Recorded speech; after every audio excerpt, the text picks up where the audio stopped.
नमस्कार, war of state देख रहे हैं आप। मैं हूं आपके साथ पूजा। दिल्ली में शपथ ग्रहण के बाद बीजेपी की सरकार जबरदस्त एक्शन में है। पहली कैबिनेट मीटिंग में दो बड़े फैसले लिए गए।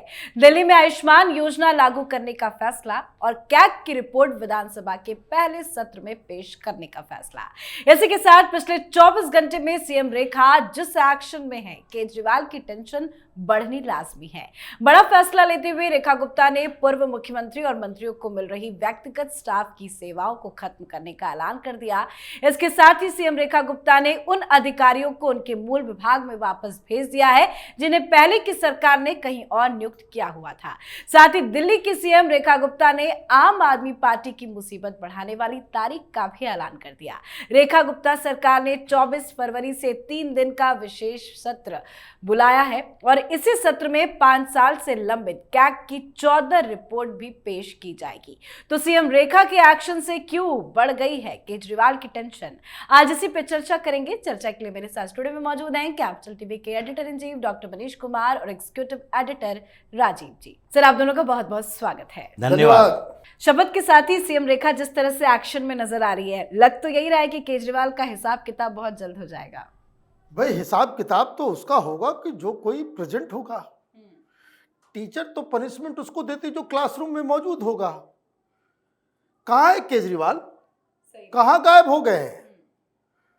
पब्लिक स्पेस से पूरी तरह से एब्सेंट।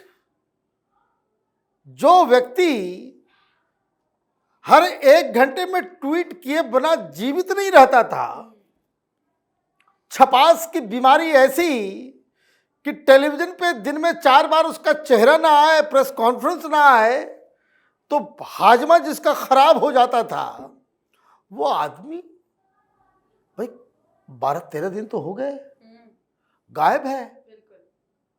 कहाँ छिपा हुआ है? आपने बात की टेंशन की, तो ये तो वो जान रहा है कि मोदी जी ने कह दिया है कि छोड़ना नहीं तो छोड़ेंगे नहीं। तो ये भी कुछ जुगाड़ में लगा होगा ना। ऐसा तो आदमी नहीं है कि ये तिकड़मबाजी ना करे। तो एक तरफ बड़ा रसाकसी चल रहा है, आप समझिए। क्लाइमेक्स पे आ गई स्टोरी कि एक तरफ नई सरकार बन गई, प्रधानमंत्री गृह मंत्री जिसको आप गालियां देते देते देते देते जानी दुश्मन बना लिया, जानी दुश्मन बना लिया। तो ये कहे कि बीजेपी सरकार जो उसके खिलाफ जो है कार्रवाई कर रही है, इट इज समथिंग एल्स। भाई, आप देखिए, ममता बनर्जी पे एक्शन होता है, पटना साहब से एक्शन होता था, शरद पवार पे होता है क्या? नहीं।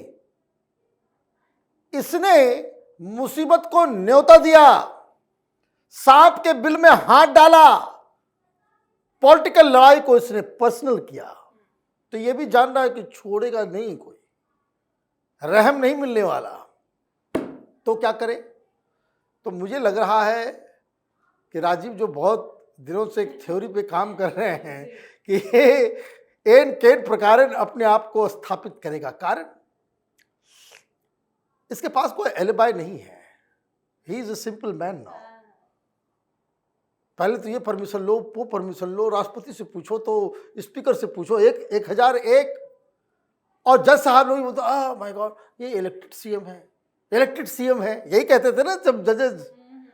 तो वो क्या करे कि अपने आप को बचा ले, उसी की तैयारी में है। लेकिन जो जानकारी आ रही है कि he is totally depressed, he was a bad loser, I knew it.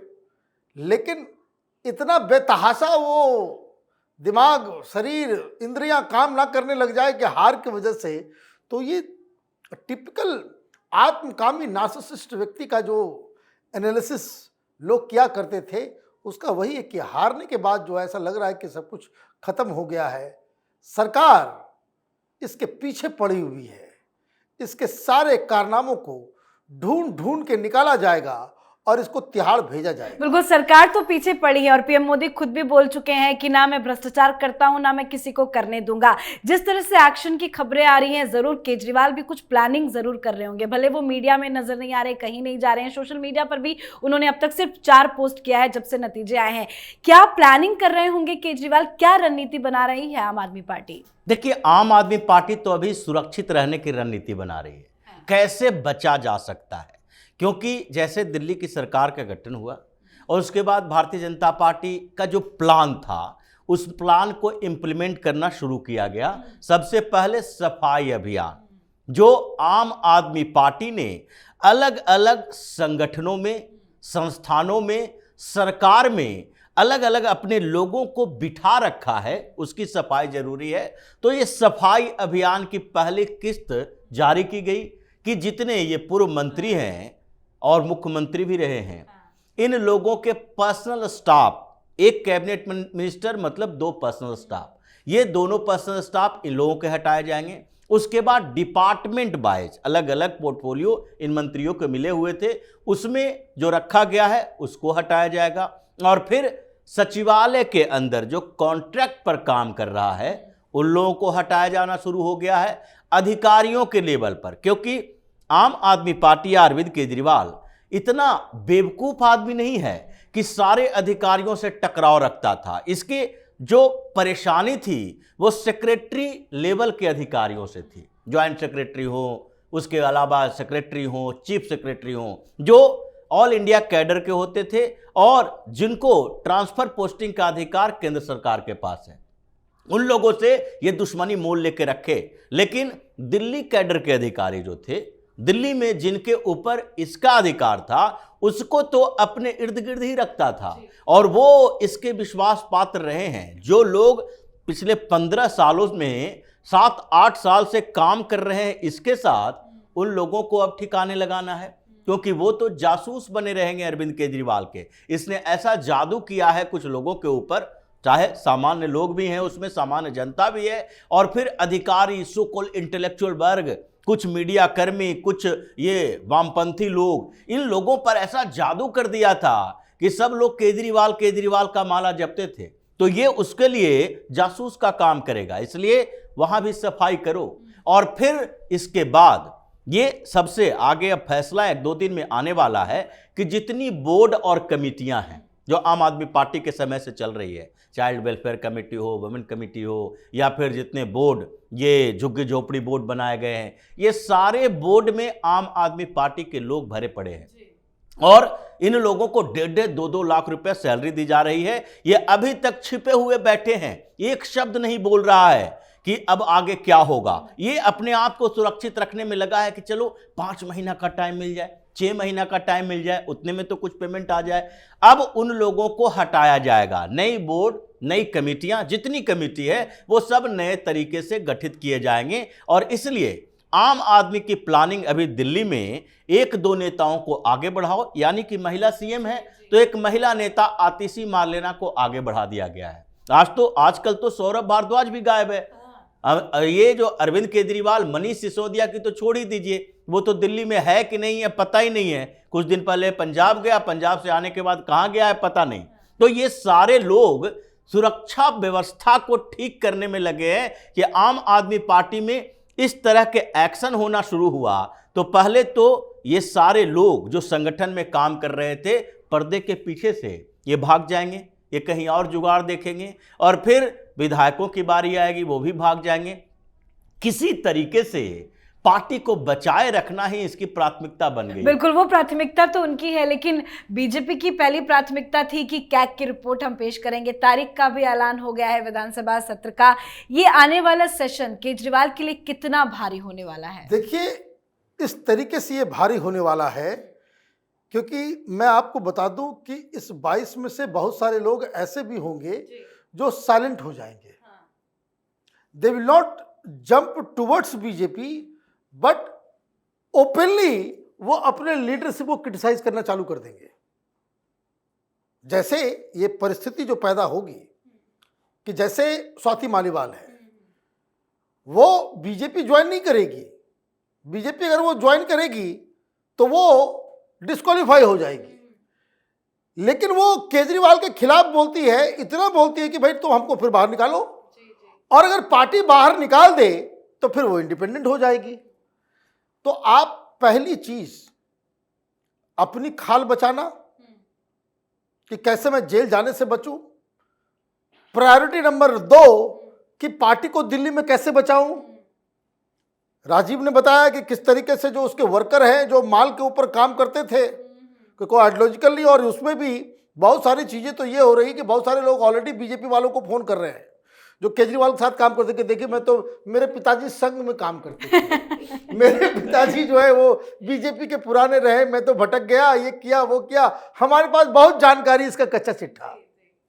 इस तरह के फोन आने लग गए हैं लोगों को। तो खैर वो भी पलटी मारा जाएगा, लेकिन जो गवर्नेंस के स्तर पे पार्टी को बचाने का काम जो है उसमें भी केजरीवाल लटकने वाले हैं, फंसने वाले हैं। आपको क्या लग रहा है ये आरएसएस बैकग्राउंड का अनिल झा जो जीत के आया है वो केजरीवाल की आरती उतारेगा? तो इस तरह के कई सारे लोग जो ऑलरेडी जिनका बैकग्राउंड इस तरह का रहा है कि उनको मालूम है कि भाई सत्ता के साथ नहीं रहेंगे तो कुछ मिलेगा नहीं। मालूम चलेगा कि भाई बाकी सब कंस्टिट्यूंसी में काम हो रहा है, मेरे कंस्टिट्यूंसी में ना पैसे आ रहे हैं ना काम हो रहा है, दरवाजा बने इस पिलर से उस पिलर तक जाते रहो, कुछ नहीं हो पाएगा। तो ये एक बड़ी चुनौती केजरीवाल के लिए ये है।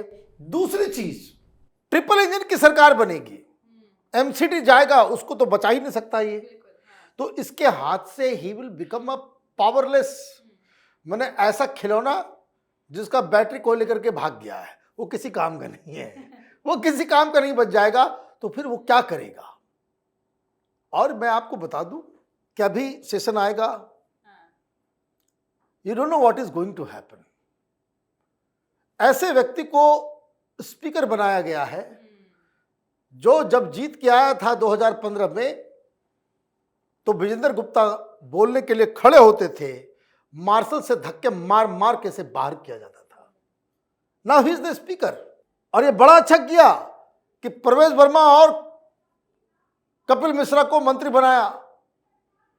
ये लोग भी भुक्तभोगी हैं। कपिल मिश्रा की तो पिटाई हुई थी आम आदमी पार्टी के द्वारा। ये तमाम इसके जिहादी अमनतुल्ला और सारे लोग, अब मजा आएगा ना। अब कैसे ये लोग कंडक्ट करते थे और कैसे इस तरह लोगों के साथ बर्ताव करते थे, अब they will be given their own treatment.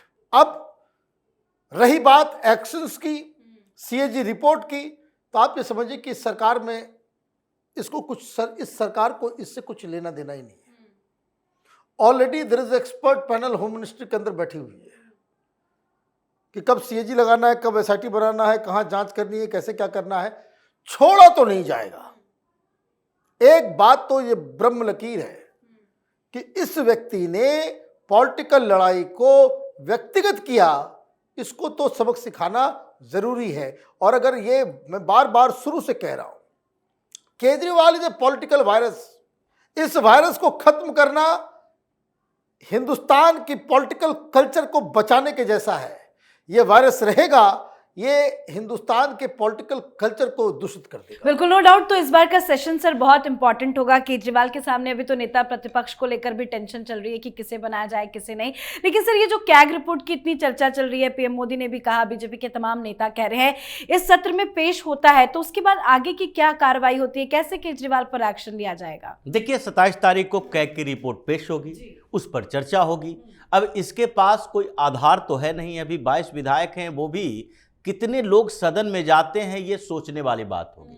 क्योंकि इसने जो विधानसभा का दुरुपयोग किया है, इसके सत्र का दुरुपयोग किया है, हर बार पीएम मोदी को गाली देने के लिए विशेष सत्र बुलाता था। और उसमें चूंकि इसकी संख्या इतनी थी, 2015 में 67 विधायक, 3 बीजेपी के विधायक, 2020 में 8 बीजेपी के विधायक, ये लोग बेचारे कुछ बोल नहीं पाते थे, कुछ बोलने के लिए उठे फिर मार्शल से बाहर किया जाता था। जैसा डॉक्टर साहब ने कहा, वो तस्वीरें अभी भी है कि विजेंद्र गुप्ता को ऐसे कंधे पर उठाकर मार्शल बाहर फेंक रहे हैं, वो अभी भी तस्वीरें हैं सबके सामने।